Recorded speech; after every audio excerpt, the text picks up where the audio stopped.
வணக்கம், வெல்கம். இது சிம்பிளி சமையல். நான் உங்கள் ரேகா. எல்லோரும் நலமுடன் இருக்க இறைவனை வேண்டுகிறேன்.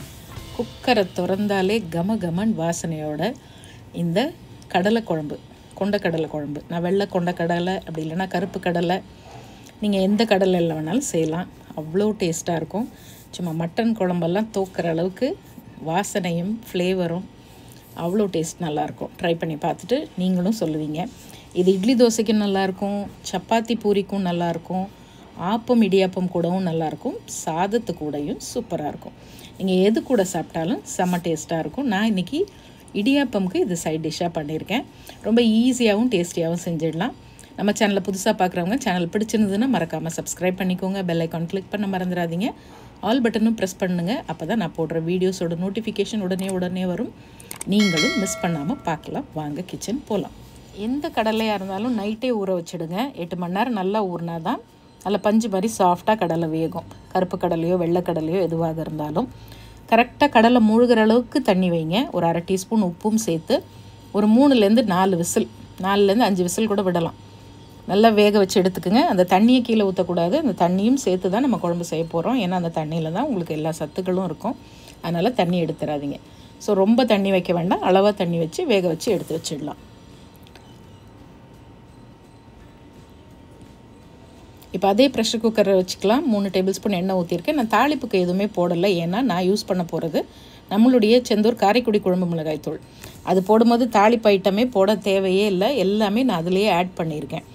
சப்போஸ் வேணுங்கிறவங்க நீங்கள் டிஸ்கிரிப்ஷன் பாக்ஸில் டீட்டெயில்ஸ் கொடுத்துருப்பேன், ஆர்டர் பண்ணி வாங்கிக்கலாம். மட்டன் குழம்பு, சிக்கன் குழம்பு, இந்த மாதிரி சைவ குழம்பு எல்லாத்துக்குமே இது சூப்பராக இருக்கும். சப்போஸ் இது உங்ககிட்ட இல்லைன்னு நீங்கள் வீட்டில் அரைச்சி வச்சுருக்க மசாலா குழம்பு தூள் வேணாலும் யூஸ் பண்ணுவீங்க அப்படின்னா அப்போ வந்து 2 சின்ன துண்டு பட்டை, 2 கிராம்பு, 1 ஏலக்காய், கொஞ்சமாக கல்பாசி சேர்த்து தாளிப்பு போட்டுக்கோங்க. உங்கள் வீட்டு சமையல் அதிக சுவையாகவும் சீக்கிரமாகவும் செஞ்சு முடிக்க நீங்கள் எல்லோரும் என்னை ரொம்ப நாளாக கேட்டுட்டு இருந்த என்னுடைய ஸ்பெஷல் செந்தூர் மசாலாஸ் இப்போ உங்களுக்காக தயாராக இருக்குது. தேர்ந்தெடுக்கப்பட்ட முதல் தரமான பொருட்களை கொண்டு ட்ரெடிஷ்னல் கிரைண்டிங் ப்ராசஸில் எங்கள் வீட்டுக்கு நாங்கள் எப்படி அரைப்போமோ அதே மாதிரி உங்களுக்காகவும் நானும் என்னுடைய குழுவும் சேர்ந்து செஞ்சுருக்கோம். அதோட டீட்டெயில்ஸ் எல்லாம் டிஸ்கிரிப்ஷன் பாக்ஸில் கொடுத்துருக்கேன். வெங்காயம் நல்ல பொன்னிறமாக அது மாதிரி வதங்கி வரட்டும். இப்போ 2 பழமான தக்காளியை நான் வந்து மிக்சியில் போட்டு அரைச்சி எடுத்துட்டேன். ஏன்னா தக்காளி கொஞ்சம் கல் மாதிரி இருக்கிறதுனால அது ரொம்ப நேரம் வதங்கும். ஸோ நம்ம மிக்சியில் போட்டு பேஸ்ட்டாக அரைச்சிக்கலாம். இதில் கொஞ்சமாக கருவேப்பிலை, 2 பச்சை மிளகாய் சேர்த்து வதக்கிடலாம். வெங்காயம் நல்லா ப்ரௌனாக வதங்கி வரட்டும். இதுக்கு நம்ம ஒரு தேங்காய் பேஸ்ட் ஒன்று அரைக்க போகிறோம். ஃபஸ்ட்டு பாருங்கள், அரைச்ச தக்காளியை போட்டு அதையும் இந்த வெங்காயத்தோடு சேர்த்து நல்லா வதக்கி விட்டுடலாம். ஸோ இதே மிக்சிலேயே தான் நம்ம தேங்காய் கொஞ்சமாக சேர்த்தா போகிறோம். ஒரு 1/4 மூடி தேங்காய் இருந்தால் போகிறோம். இது 5லேருந்து 6 பேர் தாராளமாக சாப்பிட்ற அளவு குழம்பு. நல்லா நிறைய ஊற்றி தாராளமாக சாப்பிட்லாம்.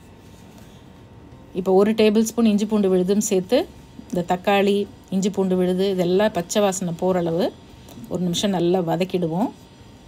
அதுக்கப்புறம் நம்ம மசாலா சேர்க்கலாம். இப்போ பாருங்கள், அதில் ஒரு 3லேருந்து 4 டேபிள் ஸ்பூன் அளவு தேங்காய், துருவின தேங்காய், கொஞ்சமாக சோம்பு, ஒரு அரை டீஸ்பூன் சோம்பு. இதில் முந்திரி வேணும்னா ஒரு 4 முந்திரி சேர்க்கலாம். அப்படி இல்லைன்னா நம்ம வேக வச்ச கொண்டக்கடலையிலேருந்தே கொஞ்சமாக ஒரு 1/2 டேபிள் ஸ்பூன் எடுத்து போட்டு அரைச்சிக்கிட்டிங்கன்னா டேஸ்ட்டும் நல்லாயிருக்கும், குழம்புக்கும் உங்களுக்கு திக்னஸ் வந்துடும். இதை அரைச்சிட்டு வந்துடலாம். இப்போ 1/4 டீஸ்பூன் செந்தூர் மஞ்சத்தூள் சேர்க்குறேன். 1 டீஸ்பூன் செந்தூர் தனி மிளகாய்த்தூள். உங்களுக்கு கொஞ்சம் ஸ்பைஸியாக வேணும்னா தனி மிளகாய்த்தூள் சேர்க்கலாம். இல்லை ஸ்பைசி வேண்டாம், கொஞ்சம் கலர் மட்டும் டார்க்காக வேணும்னா நம்மளுடைய செந்தூர் காஷ்மீரி மிளகாய்த்தூள் சேர்த்துக்கோங்க. அது உங்களுடைய சாய்ஸ். அப்புறம் செந்தூர் காரைக்குடி குழம்புத்தூள். அதில் ஒரு 1லேருந்து 1/2 டேபிள் ஸ்பூன் கூட சேர்க்கலாம். உங்களுக்கு கொஞ்சம் நல்ல அந்த வாசனை கொஞ்சம் தூக்கலாக இருக்கணும்னா 1/2 டேபிள் ஸ்பூன் சேருங்க. இல்லைன்னா 1 டேபிள் ஸ்பூன் சேர்த்தாலே போதும். இது எல்லாத்தையும் நல்லா வதக்கி விட்டுடலாம். மிதமான தீயில வச்சு நல்லா இப்படி எண்ணெய் பிரிஞ்சு வர மாதிரி வதக்கிடுவோம். வதக்கிட்டு பாருங்கள், நம்ம வேக வச்ச கடலையை அப்படியே அந்த தண்ணியோடு உள்ளே சேர்த்துடலாம். உள்ளே சேர்த்து நல்லா கலந்து விட்டுட்டு நம்ம வெங்காயம் வதக்கினப்போ ஒரு அரை டீஸ்பூன் உப்பு சேர்த்துருக்கோம். இந்த கடலை வேக வைக்கும் போது ஒரு அரை டீஸ்பூன் உப்பு சேர்த்துருக்கோம்.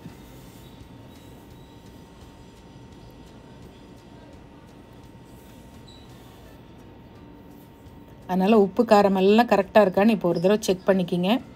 இது நல்ல ஒரு கொதி வரட்டும்.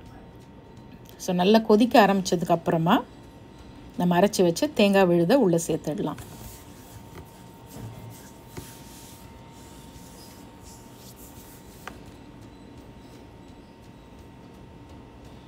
இதுவே கொஞ்சம் அதிகமாக இருக்க மாதிரி தான் இருக்குது. அதனால் நான் கொஞ்சம் எடுத்து வச்சுட்டேன். ஸோ ஒரு 3/4 அளவுக்கு இந்த தேங்காய் அரைச்ச தேங்காயை உள்ளே சேர்த்துட்டு நல்லா கலந்து விட்டுட்டு, இப்போ நான் ப்ரெஷர் குக்கர் மூடி ஒரே ஒரு விசில் மட்டும் விடுங்க போதும். அப்போ நல்லா அந்த குழம்போட ஃப்ளேவர் நல்லா வரும், எண்ணெய் நல்லா பிரிஞ்சு வரும். அது பார்க்கவும் ரொம்ப அழகாக இருக்கும். நல்லா ஒரு கொதி வர ஆரம்பித்தோடனே இப்போ பாருங்கள், லைட்டாக அப்படி எண்ணெய் மிதப்பு இருக்கா, மூடிடலாம்.